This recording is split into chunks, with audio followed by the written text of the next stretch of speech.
Hello everyone, welcome back to Ninja Prep. तो आज का जो ये लेक्चर है बाउंड स्टेट का, इसमें हम वन डायमेंशनल पोटेंशियल जो हमने कल डिस्कस किया था, कुछ क्वेश्चन किए थे, उसके क्वेश्चंस डिस्कस करेंगे वन डायमेंशनल पोटेंशियल के ऊपर। एंड देन उसके बाद फिर जो आगे के टॉपिक है टू डायमेंशनल, थ्री डायमेंशनल और ऑसिलेटर्स, उनको हम डिस्कस करेंगे। वो नेक्स्ट लेक्चर में करेंगे। आज के लेक्चर में केवल हम क्वेश्चन डिस्कस करेंगे। तो चलिए स्टार्ट करते हैं। तो पहला जो क्वेश्चन आपको गिवन है, उस क्वेश्चन में बोला गया है for a wave function defined. Wave function यहाँ पर ऑलरेडी डिफाइंड है और किस रीजन में डिफाइंड है, 0 से L में है, और उसके बाहर जो वेव फंक्शन है वो 0। Average value of the square of the momentum है ना, हमें यहाँ पर इसकी एक्सपेक्टेशन वैल्यू निकालनी है या ये कह लो कि एवरेज वैल्यू निकालनी है। कुल मिलाकर आपको ये सॉल्व करना है। ये तो इसको आप कैसे सॉल्व करोगे, जो आपको रीजन दिया हुआ है उसी के अंदर सॉल्व कर दो। तो हम कैसे सॉल्व करते हैं यहाँ पर, वैसे तो करते हैं माइनस इनफाइनाइट से इनफाइनाइट, पर यहाँ पर जो रीजन फिर हम ब्रेक करते हैं तो वो एक पार्ट में 0, एक पार्ट में 0, और जो रीजन में हमें निकालना है वही बच जाता है। ये सब चीज़ें मैंने आपको ऑलरेडी कराई हुई है, तो मेरे समझ में कोई आपको समस्या आनी नहीं चाहिए। तो 0 से L में करना है। उसके बाद हम क्या करते हैं, साई कंजुगेट, और उसके बाद यहाँ पर आ जाएगा पी स्क्वायर, और ये हो जाएगा साई, और ये हो जाएगा dx।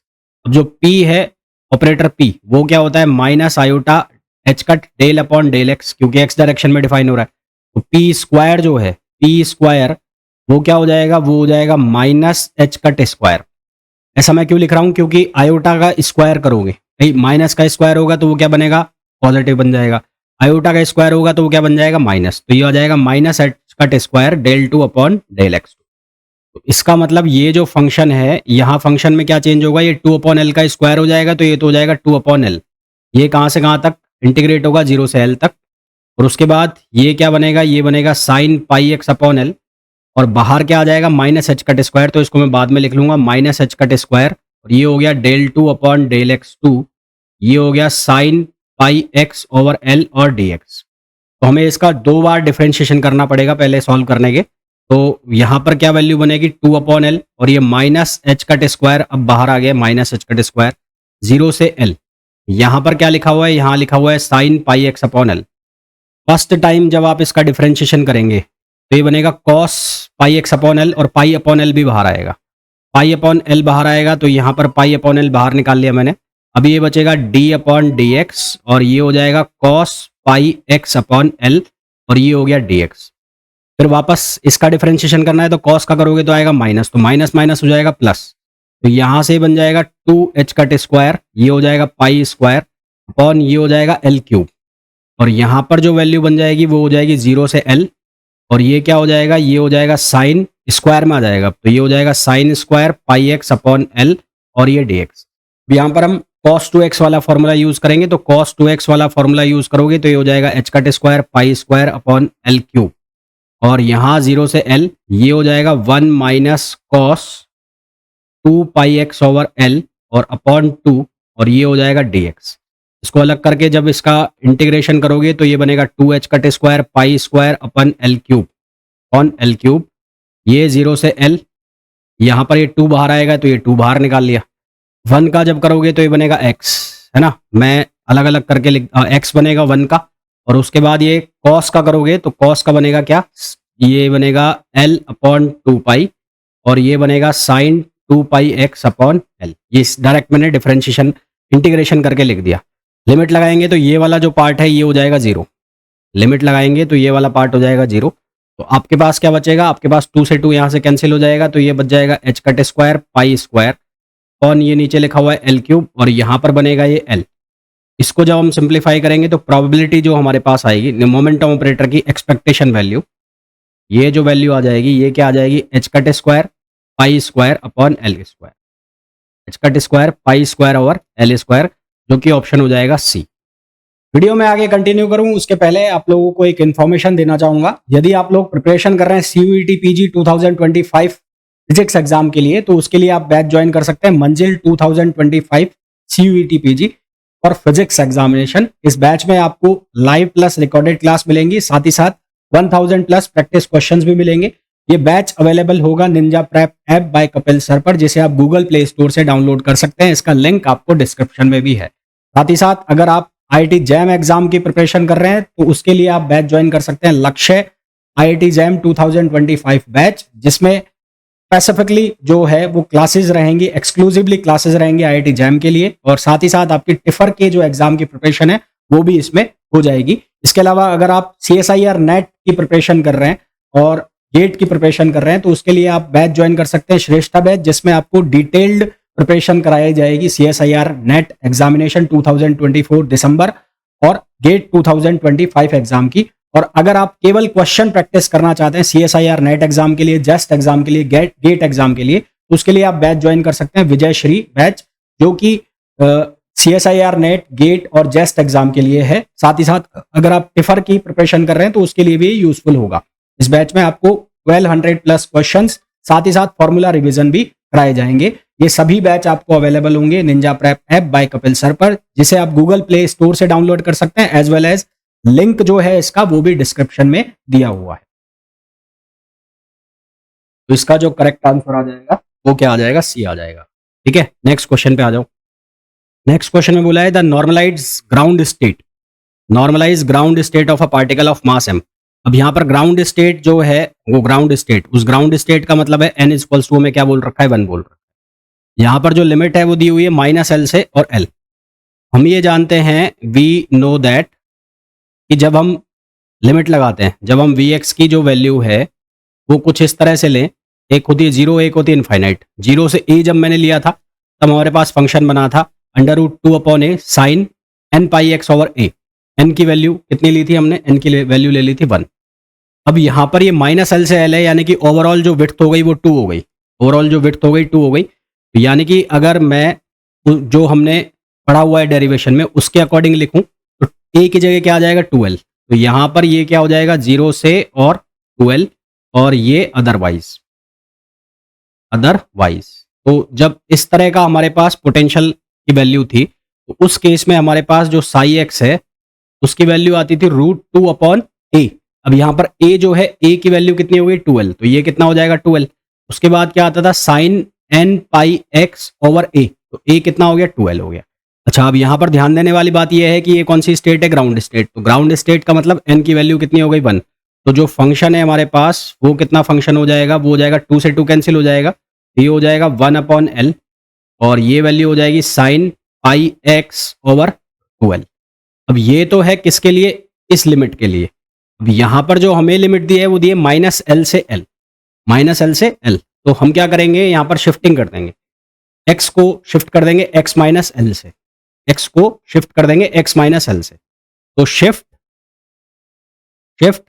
x to x -L। तो जब मैं x को x -L से शिफ्ट करूंगा तो देखो लिमिट में क्या चेंज आएगा? यहाँ पर ये लेफ्ट लिमिट है, यहाँ लेफ्ट लिमिट में मैं क्या डाल दूंगा? 0। तो यहाँ पर x की जगह क्या डालूंगा? 0। तो ये क्या बनेगा? -L। और राइट लिमिट जो है उसमें x की जगह क्या डाल दूंगा? 2l। तो यहाँ 2l डालोगे तो क्या हो जाएगा? ये हो जाएगा l। तो ये जो वेव फंक्शन है, ये वाला जो वेव फंक्शन आपको दिख रहा है, ये इसकी पोटेंशियल की वैल्यू आपको जो दिख रही है, तो पोटेंशियल की वैल्यू जो चेंज हो जाएगी, यहाँ पर क्या डालना है? x की जगह 0। यहाँ 0 डालोगे तो यहाँ क्या बन जाएगा? -L। और ये जो है यहाँ डालना है 2l, तो ये कितना बन जाएगा? ये बन जाएगा कितना? l। और ये वैल्यू कितनी है? इनफाइनाइट है अदरवाइज। तो जो हमें लिमिट चाहिए, जो हमें लिमिट चाहिए उस लिमिट में आंसर आ गया। तो इसका मतलब ये जो फंक्शन है, इस फंक्शन में भी x की जगह मैं क्या लिख दूंगा? x -L। तो अब इस फंक्शन में हम लिमिट लगा देंगे साई x, और ये कितना है? √1/L। ये लिखा हुआ है साइन π/2l, और x की जगह हम लिख देंगे x -L। देखो अब क्या चेंज आएगा? यहाँ आ जाएगा 1/L। इसको आप सिंप्लीफाई करोगे तो ये बनेगा साइन, ये बनेगा πx/2l, और ये बन जाएगा π/2, है ना? l से l कैंसिल हो जाएगा, π/2 हो जाएगा। तो ये जो वैल्यू है ये किसकी बन जाएगी? कॉस की। तो यहाँ से हमारे पास वैल्यू आ जाएगी 1/√L। ये हो जाएगा cos πx/2l, cos πx/2l। ये वैल्यू हो गई किसकी? हमारे पास जो रिक्वायर्ड फंक्शन है, जो नॉर्मलाइज्ड फंक्शन आया, √1/L cos πx/2l। और अगर ऑप्शंस मैच कराएं तो उसके अकॉर्डिंग ऑप्शन कौन सा आ जाएगा? डी आंसर इसका जो है वो करेक्ट आ जाएगा। तो इस तरह से आपको ये क्वेश्चन करना है। नेक्स्ट क्वेश्चन पे आइए। अब देखो ये क्वेश्चन है कुछ, अगर आपको इस तरह के वेव फंक्शन मिले जहां पर आपको मोमेंटम की एक्सपेक्टेशन वैल्यू निकालनी है और आपको पोजीशन वेक्टर की एक्सपेक्टेशन वैल्यू निकालनी है, तो इनको आप याद रखना, क्योंकि इनमें आप सॉल्व करने बैठोगे तो ये टाइम ले जाएंगे, और आप इनको 2-3 बार करोगे तो ये याद हो जाएंगे। याद करोगे तो सीधा डायरेक्ट टिक करने वाले क्वेश्चन आएंगे। यहाँ पर तो मैं सॉल्व करा देता हूँ आपको, फिर भी मैं आपसे ये कहूंगा कि आप इनको याद रखना।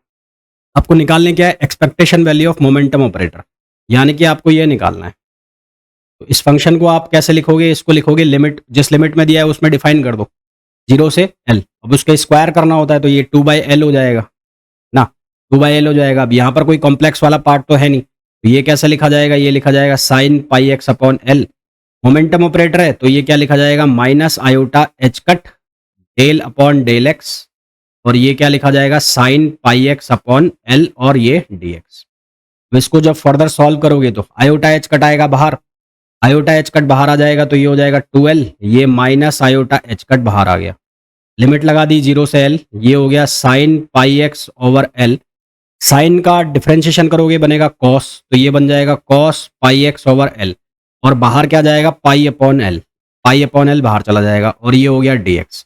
ये दो अंदर ले लो, ये दो अंदर ले लोगे तो यहाँ से क्या बनेगा, ये बनेगा माइनस आयोटा एच कट और पाई अपॉन ये हो गया एल स्क्वायर। दो अंदर ले लोगे तो ये 2 साइन ए कॉस बी का फॉर्मूला बन जाएगा, यानी कि साइन 2a। ये हो जाएगा 0 से l, तो ये फॉर्मूला क्या हो जाएगा, साइन 2 पाई एक्स ओवर एल, और ये dx, साइन 2 पाई एक्स ओवर एल और dx। अब इसका इंटीग्रेशन करोगे, इसका इंटीग्रेशन करोगे तो क्या बनेगा, l अपॉन 2 पाई, माइनस में आएगा l अपॉन 2 पाई, फिर बनेगा cos 2 पाई एक्स ओवर एल। यहाँ से आप लिमिट लगाएंगे, लिमिट लगा के सॉल्व करेंगे, आंसर कितना आएगा, 0 आएगा। तो इसका आंसर कितना आ जाएगा, 0 आ जाएगा। तो ये जो मोमेंटम ऑपरेटर है, इस तरह के फंक्शन निकलेगा, इस तरह के केस में मोमेंटम ऑपरेटर का ध्यान रखना, वैल्यू कितनी आनी है, 0 आनी है। उसके जो एक्सपेक्टेशन वैल्यू है वो कितनी आनी है, 0 आनी है। नेक्स्ट क्वेश्चन पे आ जाओ। Which of the following represent the first excited state wave function of a massive particle confined to move in one dimensional box of length? अब मैंने कल आपको जब इसकी थ्योरी पढ़ाई थी, मैंने आपको 3 अलग अलग जो वेव फंक्शन के डायग्राम है साई एक्स के, वो बताए थे। एक बताया था मैंने आपको ग्राउंड स्टेट का, ग्राउंड स्टेट का बना था कुछ इस तरह से, है ना, n बराबर किसके लिए, 1 के लिए। ये कौन सी स्टेट थी, ये ग्राउंड स्टेट थी। तो फिर मैंने आपको कहा था कि जो स्टेट होगी उससे एक वैल्यू कम आपको क्या मिलेंगी, नोड्स मिलेंगे, यानी कि अगर n है तो n-1 नोड्स होंगे। फिर जो दूसरा मैंने आपको बताया था फर्स्ट एक्साइटेड स्टेट का, फर्स्ट एक्साइटेड स्टेट का कुछ इस तरह से बना था। ये किसका बना था, ये बना था फर्स्ट एक्साइटेड स्टेट का। फर्स्ट एक्साइटेड स्टेट n बराबर 2, तो उसकी जो नोड्स हैं, नोड्स, वो नोड्स कितनी हो गई थी, n-1, यानी कि 1। यहाँ पर कितना मिल रहा है, 1 मिल रहा है। तो हमें ये पूछा है कि first excited state wave function इसके लिए, वन डायमेंशनल बॉक्स के लिए कौन सा आंसर आ जाएगा, कौन सा आ जाएगा, ए आ जाएगा। करेक्ट आंसर कौन सा। तो वीडियो को छोड़ने से पहले बात कर लेते हैं हमारे रिजल्ट की। तो 2023 में मैंने ये कोर्सेज वगैरह स्टार्ट किए थे। तो 2023 की अगर मैं बात करूं तो CUET PG का मैंने पहली बार कोर्स स्टार्ट किया था। कुछ एक बच्चों ने IIT के लिए भी ज्वाइन किया था मुझे। तो मोर देन 50 स्टूडेंट्स 2023 की मैं अगर बात करूं तो मोर देन 50 स्टूडेंट्स जो है वो बिग 4 यूनिवर्सिटीज, बिग 4 यूनिवर्सिटीज मतलब DU, JNU, BHU और HCU में सेलेक्ट हुए थे। इसके अलावा कुछ एक स्टूडेंट्स IITs में भी सेलेक्ट हुए थे। बाकी जो अदर सेंट्रल यूनिवर्सिटीज है लाइक पंजाब, हरियाणा, हिमाचल, पांडिचेरी, उनमें भी काफी सारे स्टूडेंट सेलेक्ट हुए थे। अगर मैं बात करूं 2024 की, 2024 का अभी काउंसलिंग चालू है, चाहे वो IIT JEE जैम की बात कर लें, चाहे हम CUET PG की बात कर लें। फिर भी अगर मैं अभी तक जो मेरे पास अपडेट है उसकी मैं बात करूं तो अभी तक DU का जो भी रिजल्ट आया है उसके अंदर DU के अंदर 5 स्टूडेंट अभी तक सेलेक्ट हो चुके हैं, 2 स्टूडेंट JNU के अंदर सेलेक्ट हो चुके हैं, 4 स्टूडेंट पंजाब में, 5 स्टूडेंट BHU में सेलेक्ट हो चुके हैं, 4 पांडिचेरी में सेलेक्ट हो चुके हैं। इसके अलावा 4 से 5 स्टूडेंट्स जो हैं वो IIT जैम के थ्रू IIT बॉम्बे में, IIT दिल्ली में और IIT कानपुर में सेलेक्ट हो चुके हैं। तो अगर आप लोग भी प्रिपेयर कर रहे हैं IIT जैम एग्जाम के लिए या CUET PG एग्जाम के लिए, तो आप ये ऐप जो है Ninja prep app by Kapil sir, जिसका इंटरफेस आपको कुछ इस तरह से दिखाई देगा और जिसे आप गूगल प्ले स्टोर से डाउनलोड कर सकते हैं, वहां आप इस ऐप को ज्वाइन कर सकते हैं। इस ऐप में आपको CUET PG के लिए 2 कोर्स मिल जाएंगे अभी। एक है विक्टर बैच जो कि 2024 का रिकॉर्डेड बैच है, जिसकी प्राइस 3800 रुपीज है, जिसके अंदर आपको जो थ्योरी सेक्शन है, क्वेश्चन सेक्शन है, टेस्ट सीरीज है, प्रैक्टिस क्वेश्चन है, वो सब अवेलेबल हो जाएगा। साथ ही साथ इस साल के लिए अगर फ्रेश कोर्स आपको ज्वाइन करना है तो इसके लिए आप मंजिल CUET PG 2025 ज्वाइन कर सकते हैं। ये बैच अभी रनिंग में है। इसके अलावा अगर आप आईआईटी जैम 2025 की प्रिपरेशन कर रहे हैं तो उसके लिए आप ये लक्ष्य बैच ज्वाइन कर सकते हैं। तो होपफुली ये जो वीडियो है आप लोगों के लिए बहुत यूजफुल रहा होगा। वीडियो को छोड़ने के पहले प्लीज वीडियो को लाइक जरूर करें, चैनल को सब्सक्राइब नहीं किया चैनल को सब्सक्राइब करें और वीडियो को शेयर जरूर करें।